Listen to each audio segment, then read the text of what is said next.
to validate this project and what we're doing and what they've been able to do. And I'll let them summarize, but I know their accomplishments, I know what they've been able to do at PCU, and I know what Jeff's been able to do as he's helped to build other fields around the Northwest. It's just been phenomenal. So Jeff and Dave, come on up. My name is Jeff Enquist. I've been the CEO and Director of Public Safety for 21 years. For us, fields in Portland are a massive problem. So Dave came on as our president in 2007. If I backtrack the 4 years it took us to build it, Dave asked me one day, he goes, what do we got to do to be a bigger club and survive? And it was control our own fields because we were using school district fields. And our first field project was Lincoln High School. We put 150 grand into that. And there was another 150,000 matching with that was anonymous. That was our first field, and then the school district came back to us and kicked us off the field. We had a few nights where you show up for practice and the gates were locked, goals weren't there. And so we got to the point where the school district, we had to resurface the field.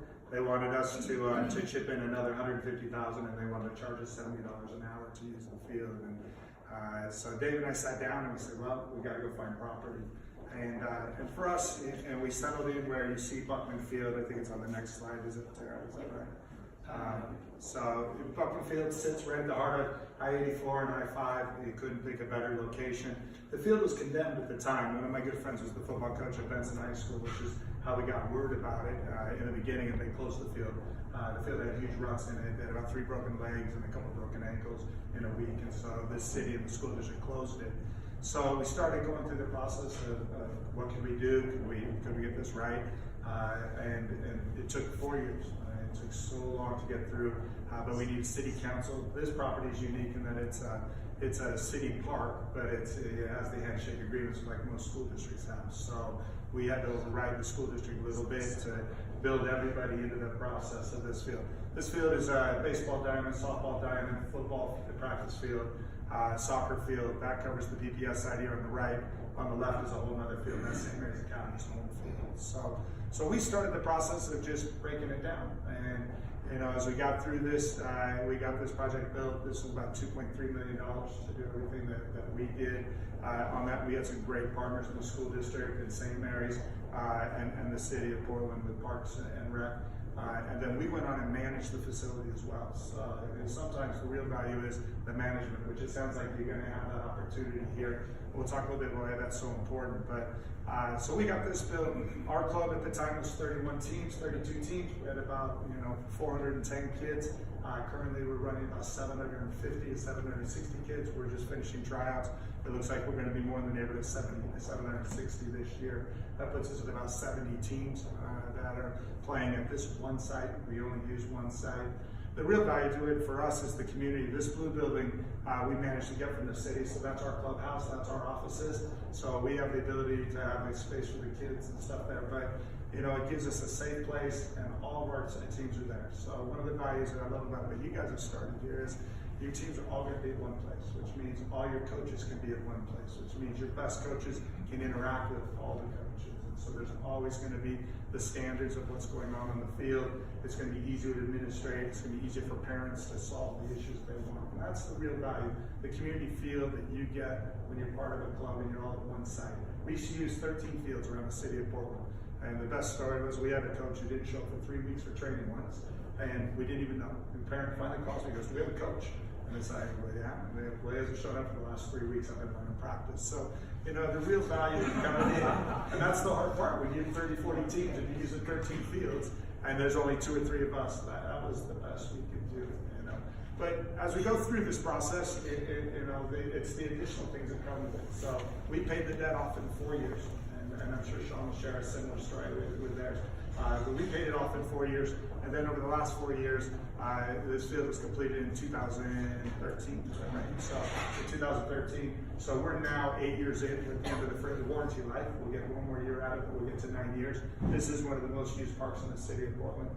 We were able to pay the debt off in 4 years, and we've put cash away to resurface the field. We'll pay cash going forward in 2020. We were spending about $125,000 a year in renting facilities throughout the city. So, and that was the real thing with Dave when he said, "Well, how much are we spending to rent?" We're only spending $100,000. He's like, "We don't own anything.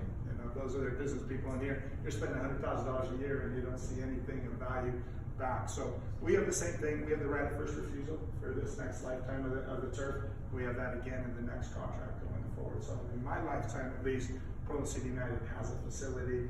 I know it'll be there, and just the the pride of knowing that that's going to be there long after I'm here, and for the kids and for the community is great.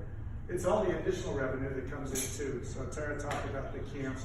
We run 99 at our place. We host all the state championships right now, all the semifinals and that. We also run the OPSL, which is an adult men's league. We started a 77 league and brought in almost $50,000 a year. There are so many other advantages you have when you own your own time to go and create all these additional revenue streams. So although you look at it, the one thing Dave's always done for us, he's never looked at it as an expense. It's always looked at it as a revenue stream when we're done. And then the additional rental hours for us a year are about $40,000 to $45,000 a year. So the field itself generates about $100,000 a year for us in additional revenue with the camps and what we rent out and the other users that we have. So it's just another way of seeing the value of these fields as you're building up and as you're thinking about an investment, that there is money churning back out of these. So, anything you want to add in there? As a parent, I was driving our kid around for a long time and realizing that without having the predictability of where the next practice is going to be, and in Portland in particular, you can drive from one end of town to the other and never get anywhere. But it just made all the sense in the world. Predictability is a key attribute. I mean, when we talk about how many kids we picked up, we all know the parents make the decision here. And one of the efficiencies that came from this is the ability for parents to know exactly where their kids can play. But also from a back office standpoint, we realized that we were spending a lot of money just rescheduling, not only just because the field was taken, but the city of Portland quite often takes a field offline because it's raining, and so now you're scrambling to try to find another field, and that was probably a full FTE, just trying to keep track of. Now we know exactly where the kids are going to play, we know when they're going to play, and we know exactly what we need to augment the needs in case we don't have a field available. So it just gives you a lot more predictability and certainty about your program. We also, so we've been involved, we built Buckman. We probably overpaid $350,000 for Buckman. Is that fair? Yeah. One of the things that I think is interesting, and there's been some advancement in technology, when we wound up actually driving the truck out into the middle of the field and sunk, which suggested that maybe there had to be a little bit of cement that's added to the dirt, which is it costs about $1 a square foot. So, but we did, and the importance of that is now when we go out to resurface the field, now we know we have a good base. So this isn't anything new to anybody in the building world. If you don't have a good foundation, you don't have a good product. And so making sure you get the foundation right is critical. And it sounds like you're on top of that. So when we built Buckman, we realized we spent more. We tried to come back and say, okay, how would we help ourselves, in the next project? So we built another field in conjunction with the Salvation Army. This sits literally right in the heart of North Portland. It's a fantastic little field. That's the home for our U8, U9, U10 program. That's lit as well. I will assure you that if you don't like the fields, they don't pencil. No matter how you look at it.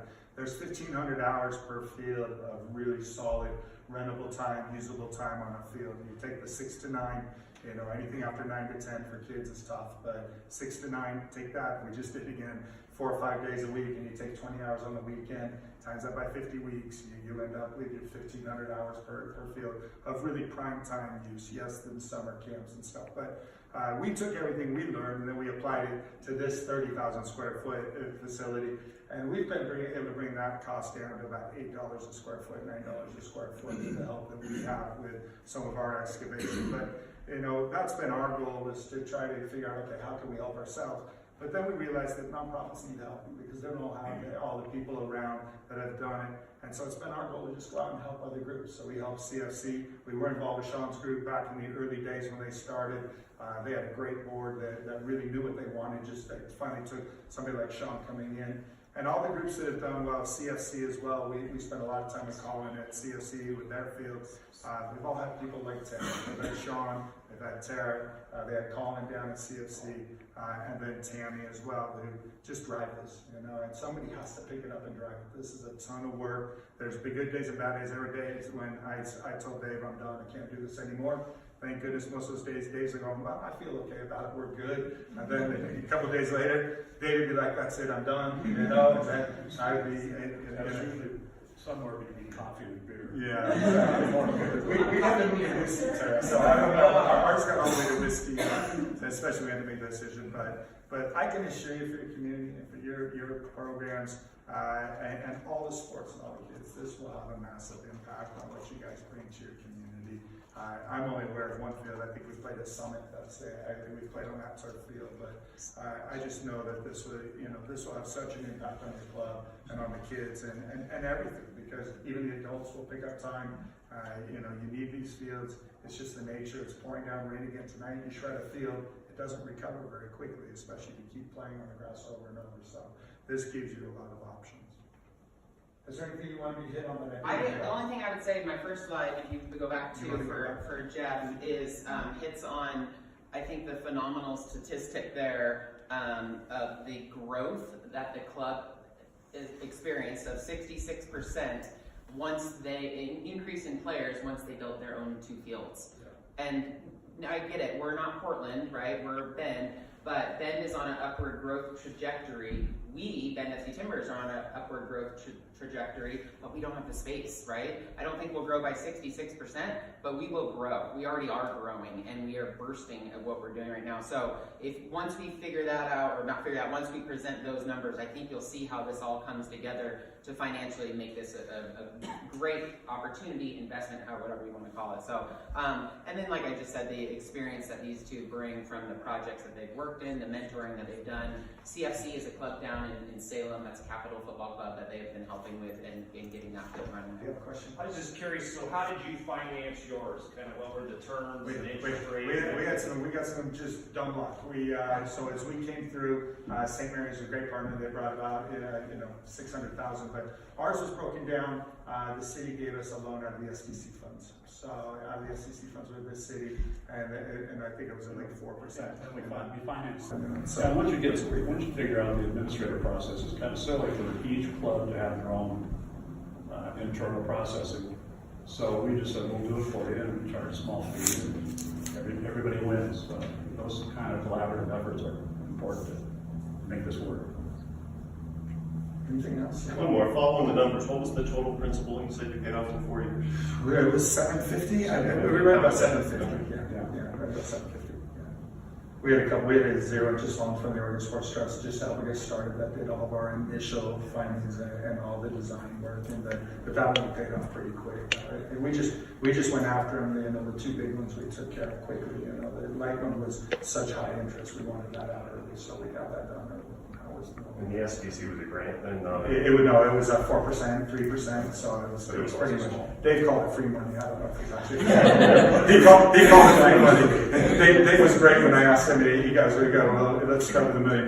He writes 1. I was like 1, 0, 0, 0, 0. So we live in different worlds, but having a mentor like Dave, though, I mean, Dave's come through mergers and acquisitions, with PG and stuff, and having somebody who just had that knowledge and helping us and being able to share that, with Sarah and with Tammy and folks, for me, that's our way of giving back. We've got to find ways to give back to this game, and it's great. I have a nice club, and they've been very, very good to me. The board's awesome. I've got great families. I mean, my phone doesn't ring. I'll sit here all night tonight. No phone calls. Everything runs as it should. But at the end of the day, how we give back still to make the game even better. And we've always been taught, Clive and the guys that I played for, always said we have to give back. And if we can give back and help give kids access to better fields and continue to grow the game at all levels, then it's a good thing. And so just appreciate being here. We'll be around all night, so if anybody wants to talk to us afterwards, we're happy to visit. That was longer than 3 minutes. I know Jeff. Jeff and I coached I know, I said you said our first ever